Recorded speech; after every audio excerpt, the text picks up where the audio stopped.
So Korea is promoting floating offshore wind on a big scale. Tell us, why is this? There are several reasons Korean government promoting the floating offshore wind.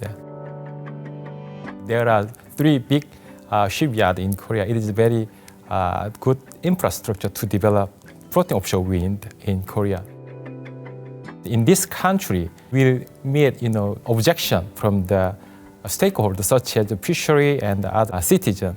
It is another reason that they are promoting floating offshore wind instead of onshore wind. Right, so there's not enough room onshore. And offshore, there's plenty of deep water. Yeah, as you may know, the Korean peninsula is very small. Yes. Yeah. So to avoid conflicts with fisheries near the coast and other stakeholders, the Korean government is actually incentivizing offshore wind developments to be pushed further off the coast. Can you tell us a bit more? How does this work? Yes, it is very unique. The system Korean government applied to the development company for the offshore and deeper waters. They will have a higher rating REC. REC is a kind of a government grant to support the development company. Still, the very expensive, LCOE compared with the conventional oil and gas to generate electricity. That is why Korean government applied this kind of unique, grant system. So it's basically a premium. You get a higher payment the further off the coast you are. Yes, and deep waters.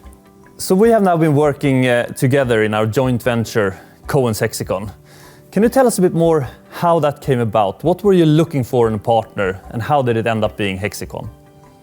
Around 2016, we were feeling that we need to find a new business model because of the depends on the government policy and big stream that changed, especially the weather changes in the world. So that is why we were looking for good business model.